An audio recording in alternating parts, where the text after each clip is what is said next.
তাহলে ইসলাম গ্রহণে আপনাকে কি বাধা দিচ্ছে? 3টি প্রশ্ন করতে চাই ইসলাম গ্রহণ করার আগে। এবং এরপরে আমি আমার প্রশ্নটিকে আরও কঠিন করে তুলছি। দুঃখিত, আমি কি শাহাদাত পাঠ ক্যামেরার বাইরে করতে পারি? तकबीर माशा अल्लाह।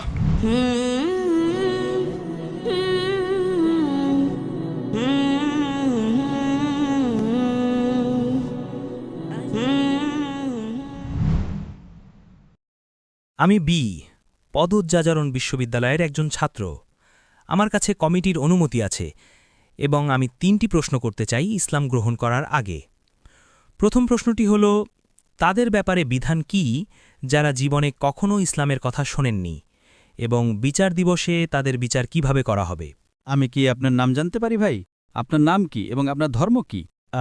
বি, আমি একজন খ্রিস্টান। আপনার নাম বি? হ্যাঁ। আপনি কি খ্রিস্টান? হ্যাঁ। বি একটি প্রশ্ন করেছেন, তিনি একজন খ্রিস্টান, যে তার বিধান কি যদি ইসলামের বার্তা কোনো অমুসলিমের কাছে না পৌঁছায়, তাই তো? হ্যাঁ। বিধানটি হল যে আজ এই বিজ্ঞান ও প্রযুক্তির যুগে সারা বিশ্ব একটি গ্রামে পরিণত হয়েছে। সারা বিশ্ব একটি গ্রাম। আপনাকে উত্তর দেওয়ার আগে আমি একটি বিষয় উল্লেখ করতে চাই। আমাদের প্রিয় নবী মুহাম্মদ সাল্লাল্লাহু আলাইহি সাল্লাম বলেছেন যে প্রত্যেক শিশু দিন আল ফিতরের উপর জন্মগ্রহণ করে। সে একটি সহজাত ধর্মের উপর জন্মগ্রহণ করে, মুসলিম হিসেবে জন্মগ্রহণ করে।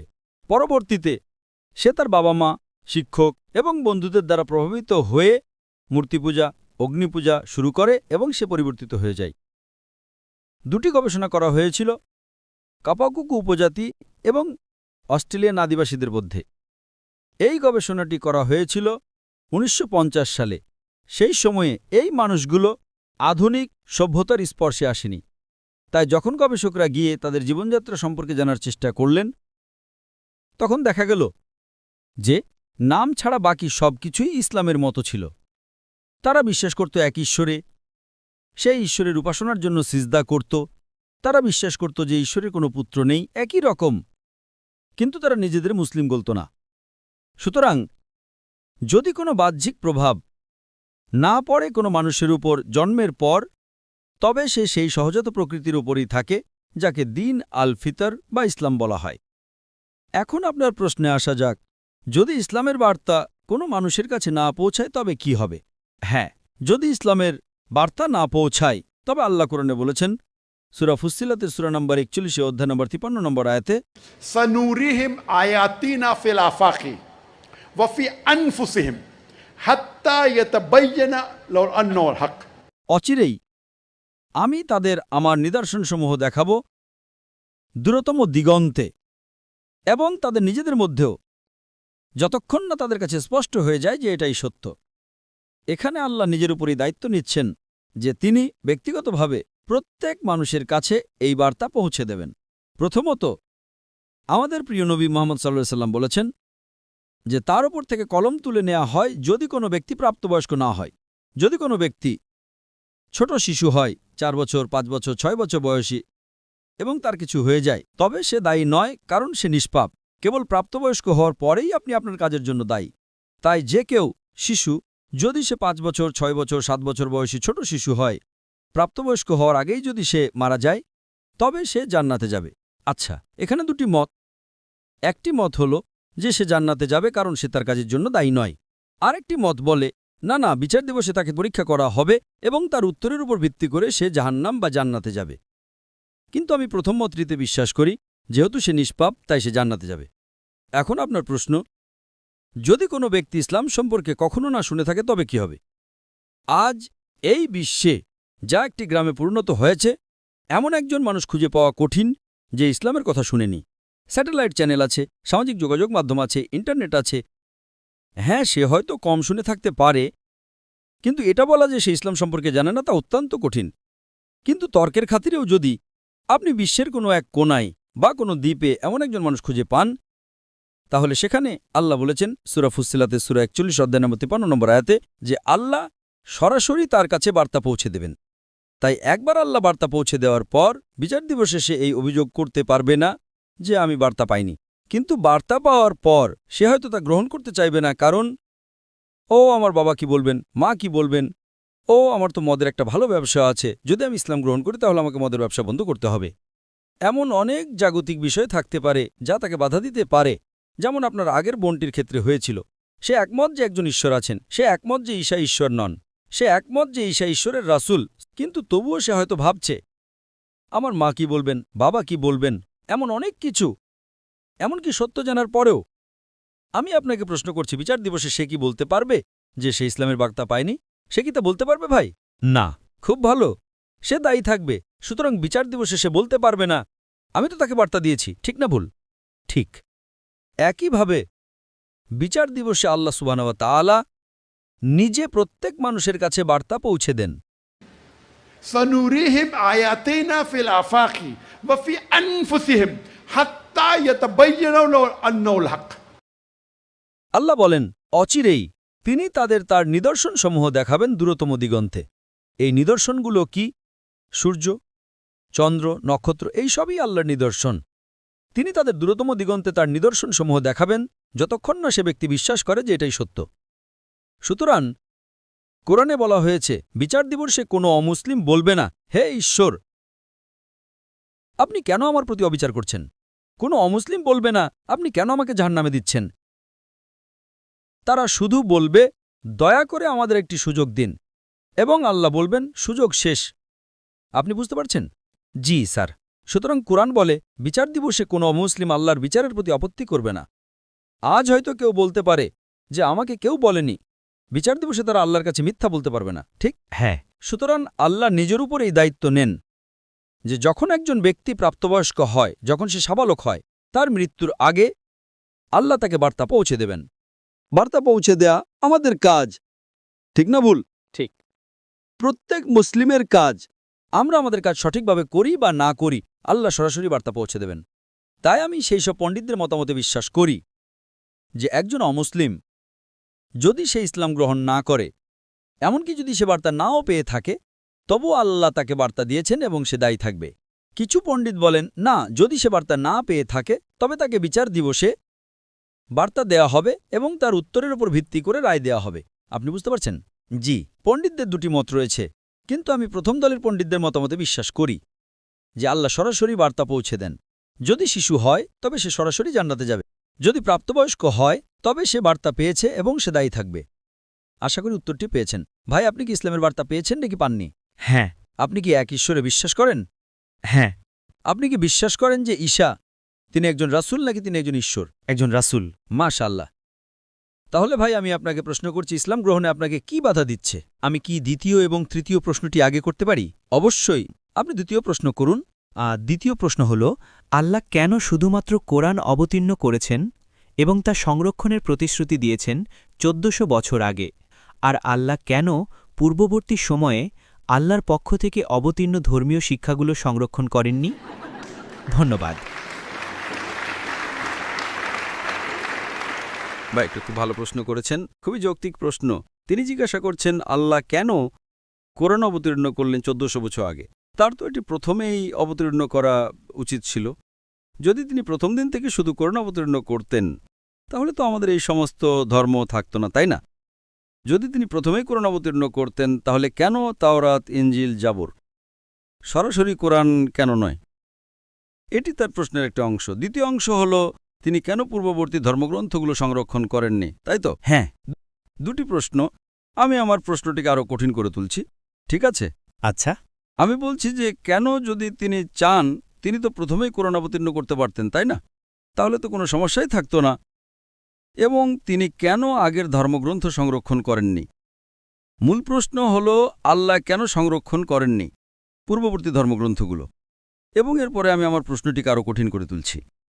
প্রথমত, পূর্ববর্তী যত ধর্মগ্রন্থ এসেছে আল্লাহ কোরআনে বলেছেন সূরা রাদের 13 নম্বর অধ্যায়ের 38 নম্বর আয়াতে, ولكل أجل كتاب। এর মানে হলো প্রত্যেক যুগে আল্লাহ একটি গ্রন্থ পাঠিয়েছেন। নামেই কেবল কোরআনে 4টির কথা উল্লেখ আছে, তাওরাত, জাবুর, ইনজিল এবং কোরআন। তাওরাত সেই ওহী, সেই বাণী যা মুসা আলাইহিস সালামকে দেওয়া হয়েছিল। জাবুর সেই ওহী, সেই বাণী যা দাউদ আলাইহিস সালামকে দেওয়া হয়েছিল। এবং ইনজিল হলো সেই ওহী, সেই বাণী যা ঈসা আলাইহিস সালামকে দেওয়া হয়েছিল। এবং কোরআন হলো শেষ এবং চূড়ান্ত বাণী যা শেষ এবং চূড়ান্ত নবী হজরত মুহাম্মদ সাল্লাল্লাহু আলাইহি ওয়াসাল্লামের। নামে কেবল 4টির কথা উল্লেখ আছে, কিন্তু আরও অনেক ঐশী বাণী রয়েছে, যেমন সুহুফে ইব্রাহিম, অনেক। কিন্তু কোরআনের আগে যত বেশি বাণী এসেছে সেগুলো কেবল একটা নির্দিষ্ট সময়ের জন্য এবং অনুসরণীয় ছিল একটা নির্দিষ্ট জনগোষ্ঠীর জন্য। আচ্ছা, যেমন ধরুন তাওরাত কেবল ইহুদিদের জন্য অবতীর্ণ হয়েছিল, ইঞ্জিলও কেবল ইহুদিদের জন্য অবতীর্ণ হয়েছিল। কোরআনও তাই বলে, বাইবেলও তাই বলে। কোরআন বলে যে ঈসা আলাইহিস সালাম কেবল বানী ইসরায়েলের জন্য প্রেরিত হয়েছিলেন। সূরা ইমরানের ৩ নম্বর অধ্যায়ের ৪৯ নম্বর আয়াতে বলা হয়েছে যে আমি ঈসা আলাইহিস সালামকে নবী হিসেবে নিযুক্ত করেছি বানী ইসরায়েলের জন্য। সূরা সাফের ৬১ নম্বর অধ্যায়ে ৬ নম্বর আয়াতে উল্লেখ আছে, ঈসা মসীহ আলাইহিস সালাম বলেন, মরিয়ামের পুত্র বলেন, হে বানী ইসরায়েল, আমি আমার পূর্ববর্তী বাণীর সুসংবাদ দিতে এবং এমন একজন নবীর আগমনের সুসংবাদ দিতে যার নাম হবে আহমদ, অর্থাৎ মুহাম্মদ সাল্লাল্লাহু আলাইহি সাল্লাম। ঈসা মসীহ আলাইহিস সালাম বলেছেন মথি সুসংবাদের ১০ অধ্যায়ের ৫ এবং ৬ নম্বর পদে, তোমরা অইহুদিদের পথে যেও না। তিনি তার শিষ্যদের বলছেন, তার অনুসারীদের বলছেন, তোমরা অইহুদিদের পথে যেও না। অইহুদিরা হলো অন্য ইহুদি, অর্থাৎ খ্রিস্টান, হিন্দু, মুসলিম। তোমরা অইহুদিদের পথে যেও না, বরং ইসরায়েলের হারানো মেষের কাছে যাও। সুতরাং ঈসা মসীহ আলাইহিস সালাম তার শিষ্যদের বলছেন, তোমরা অইহুদিদের কাছে ধর্মপ্রচার করতে যেও না, শুধুমাত্র ইসরায়েলের হারানো মেষের কাছেই প্রচার করো। ঈসা মসীহ আলাইহিস সালাম বলেছেন মথি সুসংবাদের ১৫তম অধ্যায়ের ২৪ নম্বর পদে, আমি ইসরায়েল বংশের হারানো মেষ ছাড়া আর কারো জন্য প্রেরিত হইনি। সুতরাং যত নবী এসেছেন নবী মুহাম্মদ সাল্লাল্লাহু আলাইহি ওয়াসাল্লামের আগে, তারা কেবল তাদের নিজ নিজ জাতির জন্য এবং তাদের বার্তা একটি নির্দিষ্ট সময়কালের জন্য ছিল, যতক্ষণ না পরবর্তী বার্তা আসে। নবী মুহাম্মদ সাল্লাল্লাহু আলাইহি ওয়াসাল্লাম বলেছেন, সহিহ বুখারী খণ্ড ১ হাদিস নম্বর ৪২৯, আমার আগে যত নবী এসেছেন তারা কেবল তাদের নিজ নিজ জাতির জন্য প্রেরিত, কিন্তু আমি সমগ্র মানব জাতির জন্য। এখন যেহেতু নবী মুহাম্মদ সাল্লাল্লাহু আলাইহি ওয়াসাল্লাম ছিলেন শেষ এবং চূড়ান্ত নবী, যেমনটা সূরা আহজাবের ৩৩ নম্বর অধ্যায়ের ৪০ নম্বর আয়াতে উল্লেখ আছে, ما كان محمد أبا آدم من رجالكم ولكن رسول الله وخاتم النبيين وكان الله بكل شيء عليما। মুহাম্মদ সাল্লাল্লাহু আলাইহি ওয়াসাল্লাম তোমাদের কোনো পুরুষের পিতা নন, বরং তিনি আল্লাহর রাসূল এবং শেষ নবী, আল্লাহ সর্বদৃষ্টা, পরিপূর্ণ জ্ঞানের অধিকারী। এখন যেহেতু নবী মুহাম্মদ সাল্লাল্লাহু আলাইহি ওয়াসাল্লাম শেষ এবং চূড়ান্ত নবী, তিনি কেবল মুসলিম বা আরবদের জন্য প্রেরিত হননি। আল্লাহ কোরআনে সূরা আম্বিয়ার ২১ নম্বর অধ্যায়ের ১০৭ নম্বর আয়াতে বলেছেন, وما أرسلناك إلا رحمة للعالمين। আর আমি তো তোমাকে সমগ্র সৃষ্টির জন্য রহমতস্বরূপ প্রেরণ করেছি। সমগ্র মানবজাতির জন্য রহমতস্বরূপ, সমগ্র বিশ্বের জন্য রহমতস্বরূপ। আল্লাহ এই বার্তাটি পুনরাবৃত্তি করেছেন সূরা ফাতিরের ৩৫ নম্বর অধ্যায়ের ২৮ নম্বর আয়াতে। আল্লাহ বলেন, وما أرسلناك إلا كافة للناس بشيرا ونذيرا ولكن أكثر لا يعلمون।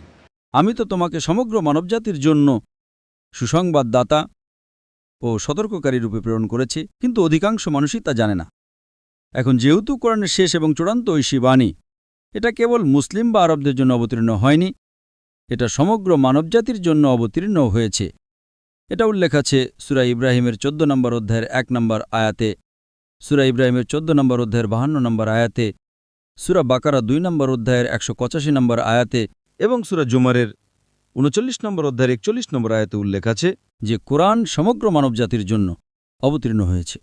সুতরাং যেহেতু অন্য সমস্ত ধর্মগ্রন্থ চিরকালের জন্য ছিল না, তাই আল্লাহ সুবহানাহু ওয়া তাআলা তা সংরক্ষণের প্রয়োজন মনে করেননি। ঠিক আছে, হ্যাঁ, মেসেজটা যদি ভ্যালিড না থাকে তাহলে তা সংরক্ষণ করার প্রয়োজন কি? তাই যখন মানুষ মেসেজ পরিবর্তন করে ফেলেছিল, তখন আল্লাহ একটি নতুন মেসেজ এবং একজন নতুন নবী পাঠিয়েছেন। কিন্তু যেহেতু কোরআন শেষ এবং চূড়ান্ত ঐশী বাণী, আল্লাহ সূরা হিজরের ১৫ নম্বর অধ্যায়ের ৯ নম্বর আয়াতে বলেছেন, আমি কোরআন অবতীর্ণ করেছি এবং আমি এর সংরক্ষক হব।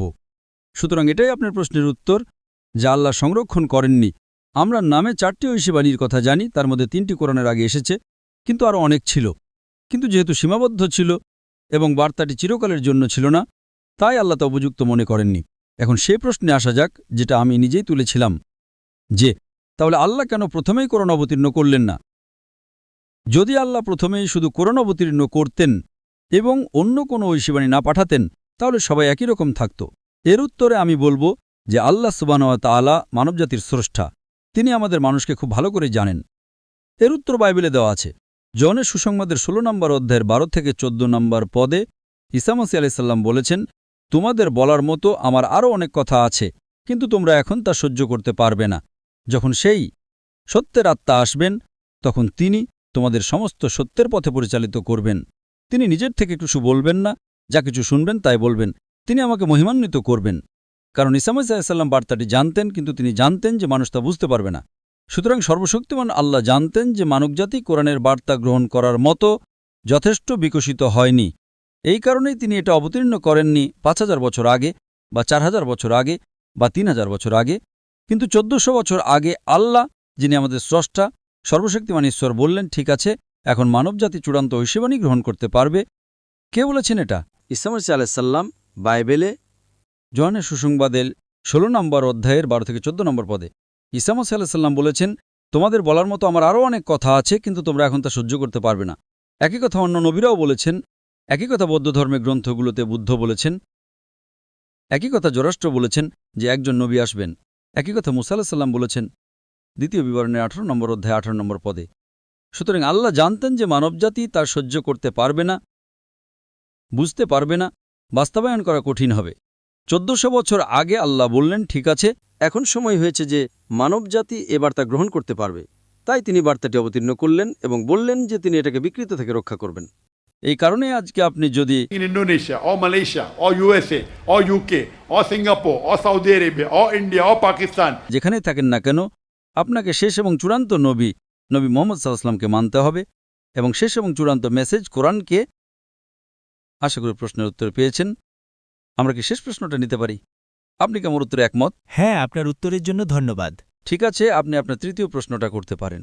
শেষ প্রশ্নটি হল, যদি কেউ মুসলিমদের দ্বারা হেনস্থার শিকার হয়ে ইসলাম বিদ্বেষী হয়ে যায় এবং ইসলাম গ্রহণ করতে না চায়, তবে আপনি এ বিষয়ে কি মনে করেন? উদাহরণস্বরূপ আমার বোন, যাকে বলা হয়েছিল, দুঃখিত ভাই, আপনি বললেন যে কারণ তারা মুসলিমদের দ্বারা হেনস্থার শিকার হয়েছে এবং তারপরে আমি শুনতে পাইনি। ইসলাম বিদ্বেষী হয়ে গেছে। ঠিক আছে, উদাহরণস্বরূপ আমার বোন, যাকে তার ইসলাম ধর্ম বিষয়ে শিক্ষক বলেছিলেন যে অমুসলিমদের রক্ত হালাল। অমুসলিমদের রক্ত হালাল? হ্যাঁ। অমুসলিমদের রক্ত হালাল। সে মনে করে যে মুসলিমরা অমুসলিমদের হত্যা করতে পারে। হ্যাঁ, এটা তার ইসলাম ধর্ম বিষয়ের শিক্ষক বলেছিলেন। ভাই প্রশ্ন করেছেন যে যদি কেউ কিছু মুসলিম দ্বারা হেনস্থার শিকার হয় এবং সেই মুসলিম কোনো অমুসলিমকে অর্থাৎ বোনকে বলে যে অমুসলিমদের রক্ত হালাল এবং একজন মুসলিম একজন অমুসলিমকে হত্যা করতে পারে, তাহলে এর উত্তর কি? প্রথমত, যে মুসলিম অমুসলিমকে হেনস্থা করেছে তাকে শাস্তি দেওয়া হবে। যদি এটি একটা ইসলামিক রাষ্ট্র হতো, ইসলামিক আইনের রাষ্ট্র, যদি ইসলামের ধর্ম অনুসরণ করা হতো, যদি সেই মুসলিমকে আইনের আদালতে নিয়ে যাওয়া হতো, তবে তাকে শাস্তি দেওয়া হতো। আপনি কি বুঝতে পারছেন?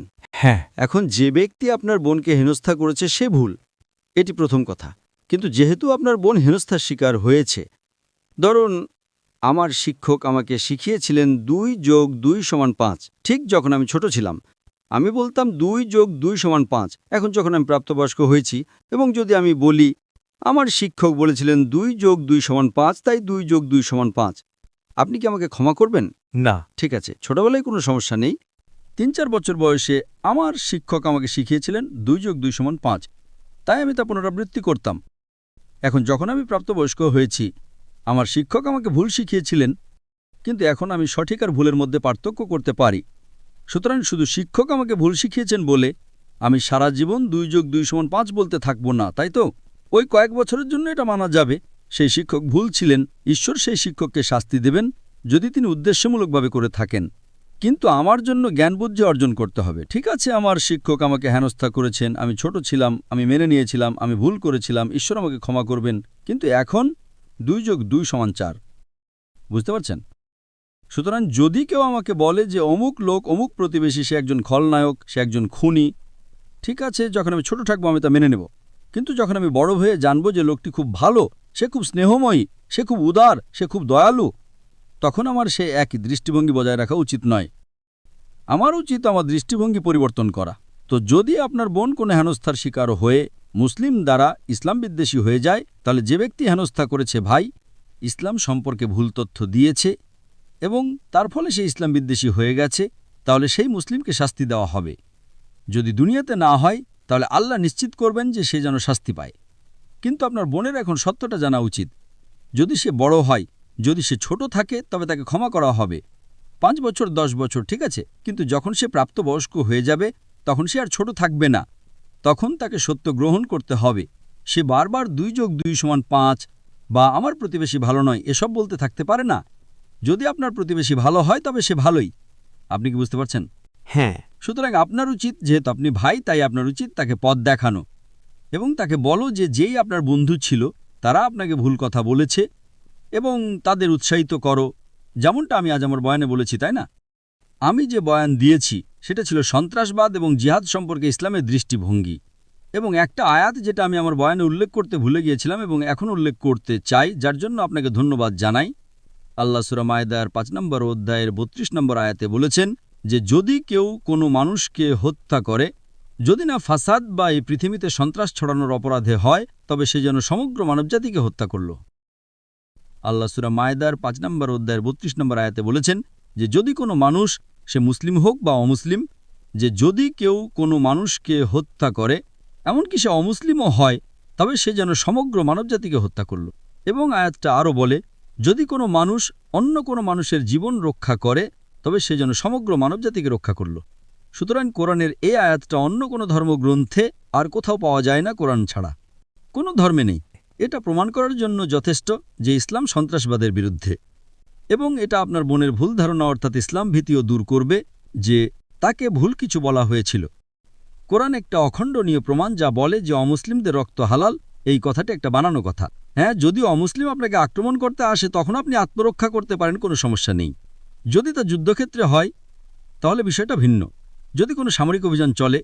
কিন্তু সাধারণভাবে কথা বলা সম্পূর্ণ ভুল। এটি সূরা মায়েদার 5 নম্বর অধ্যায়ের 32 নম্বর আয়াতের পরিপন্থী। আশা করি এটি উত্তর পেয়েছেন। ধন্যবাদ ভাই। এখন আমার প্রশ্নে ফিরে আসি। আপনি বললেন আপনি এক ঈশ্বরে বিশ্বাস করেন।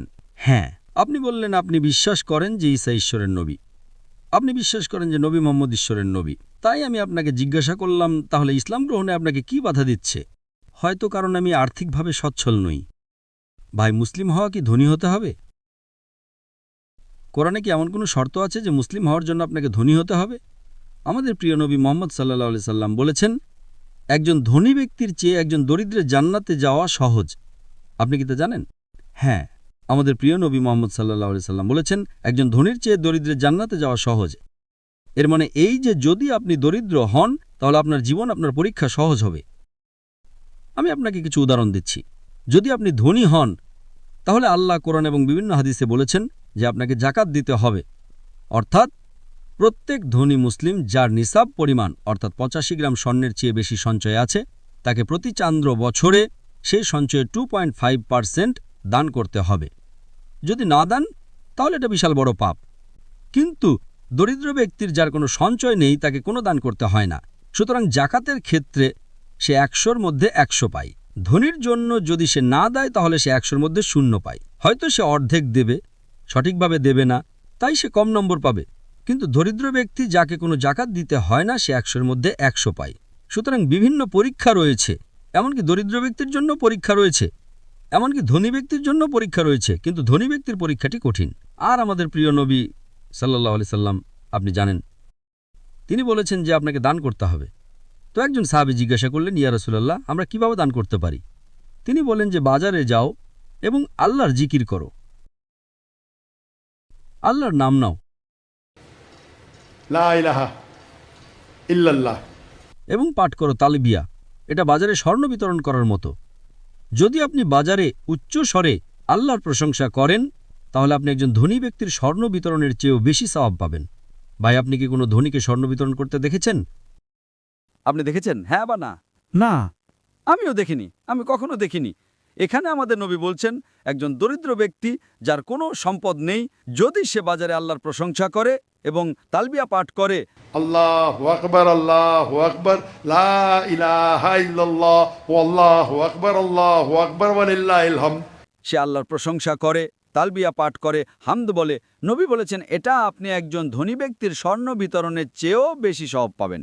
তাহলে আমাকে বলুন, একজন ধনী ব্যক্তির জান্নাতে যাওয়া সহজ নাকি একজন দরিদ্র ব্যক্তির? দরিদ্র। সুতরাং এই কারণেই ধনীদের চেয়ে বেশি দরিদ্র মানুষ ইসলাম গ্রহণ করে। আপনি হয়তো হযরত বেলাল রাদিয়াল্লাহু আনহুর গল্প শুনে থাকবেন, যিনি নবীর সাহাবী এবং একজন কৃষ্ণাঙ্গ দাস ছিলেন। তারা তাকে নির্যাতন করত। তারা তাকে বলতে বলতো যে এক ঈশ্বর নেই, তিনি বলতেন আহাদ। নবী বলেছেন যদি কেউ তোমাকে নির্যাতন করে তবে তুমি শিরকও করতে পারো যতক্ষণ ঈমান থাকে। তিনি বললেন না, আমি তবুও আহাদি বলবো। আপনি কি বুঝতে পারছেন? দরিদ্র মানুষ, তাকে জান্নাতের প্রতিশ্রুতি দেওয়া হয়েছে। আপনি কি বুঝতে পারছেন? সুতরাং সম্পদ আপনার ইসলাম গ্রহণ না করার কারণ হওয়া উচিত নয়। আসলে যদি আপনি দরিদ্র হন তবে প্রত্যেক ধনী ব্যক্তির জাকাত দেওয়া উচিত। এর 8টি খাত রয়েছে। 8টি খাত। সূরা তাওবার 9 নম্বর অধ্যায়ের 60 নম্বর আয়াতে একটি খাত হলো ফকিরদের দান করা। যদি আমি ধনী হই তবে প্রতি বছর আমাকে আমার সম্পদের আমার সঞ্চয়ের ন্যূনতম 2.5% দরিদ্র মানুষকে দান করতে হবে। ফকির একটি খাত, মিসকিন হলো অভাবী, আরও অনেক খাত রয়েছে, মোট 8টি খাত। সুতরাং মুসলিম হওয়ার জন্য কি আপনাকে কর দিতে হবে? না। তাহলে কেন এটি বাধা দেবে? এই কারণে ধনীদের চেয়ে বেশি দরিদ্র মানুষ ইসলাম গ্রহণ করে। ধনীদের কর দিতে হয় কি না? হ্যাঁ, জাকাত। 2.5%. Yes or no? হ্যাঁ, তাই একজন ধনী ব্যক্তি বলে, আমি একজন বিলিয়নিয়ার, যদি আমি মুসলিম হয়ে যাই তবে আমাকে 2.5% জাকাত দিতে হবে, আমি মুসলিম হচ্ছি না। সে একজন বোকা, কিন্তু কিছু ভুল যুক্তি। তাহলে একজন দরিদ্র মানুষ কেন ভয় পাবে? এবং মাশাআল্লাহ, ইন্দোনেশিয়ার মতো একটা দেশে 87% মুসলিম। অনেকেই আপনাকে রক্ষা করার জন্য প্রস্তুত। আপনি কেন ভয় পাবেন? আপনাকে কি বাধা দিচ্ছে ভাই? হ্যাঁ, আমি একমত। মাশাআল্লাহ ভাই, আমি আপনাকে ভালোবাসি। ধন্যবাদ। আমি আপনাকে ভালোবাসি এবং আমি চাই যে আপনি সরল পথে আসেন। তাহলে যদি আপনি একমত হন তবে কি আপনি শাহাদাত পাঠ করতে চান? দুঃখিত, আমি কি শাহাদাত পাঠ ক্যামেরার বাইরে করতে পারি? আপনি কি শাহাদাত পাঠ ক্যামেরার বাইরে করতে চাই। কোনো সমস্যা নেই। এটা ফরজ নয়, জনসম্মুখে বলা ফরজ নয়। ধন্যবাদ। আপনি যতক্ষণ আপনার হৃদয়ে আপনার এবং আল্লাহর মধ্যে এটা বলবেন ততক্ষণই যথেষ্ট। তাই আমি আপনাকে অভিনন্দন জানাই ভাই। এবং আমি বুঝতে পেরেছি যে আপনি করোনার জন্য মাস্ক পরেননি। হয়তো আপনি ছিলেন না, আপনি প্রকাশ করতে চাননি, এবং এটা পুরোপুরি ঠিক আছে। যদি আপনি আপনার পরিচয় গোপন করতে চান কারণ আপনার মনে হয় কেউ আপনার হানি করতে পারে ইত্যাদি, তবে এটা ইসলামে পুরোপুরি গ্রহণযোগ্য। আপনাকে জনসম্মুখে এটা বলতে হবে না। যতক্ষণ আপনি বার্তাটি পেয়েছেন, আমি খুশি যে আমি আপনাকে বার্তাটি পৌঁছে দিয়েছি। আল্লাহ ইনশাল্লাহ আপনাকে আরও পথ দেখান। আল্লাহ আপনাকে এই দুনিয়ায় সর্বোচ্চ প্রতিদান দেন। আল্লাহ আপনাকে জান্নাত দান করুন এবং আল্লাহ আপনাকে অন্যদের কাছে আসতে সাহায্য করুন। আপনি যেন অন্যদের ইসলামের কাছে আসতে সাহায্য করতে পারেন। যদি আপনি বয়ানের পরে গ্রিন রুমে আমার সাথে দেখা করতে চান তবে আপনাকে স্বাগতম। এমনকি যদি আপনি আমার সাথে দেখা করতে না চান, কোনো সমস্যা নেই। মুসলিম হওয়ার জন্য ডক্টর জাকির নায়েকের সাথে দেখা করাও জরুরি নয়। যতক্ষণ আপনি গ্রহণ করেছেন, আল্লাহ আপনাকে পুরস্কৃত করুন। ধন্যবাদ ভাই। তাকবীর, মাশাআল্লাহ।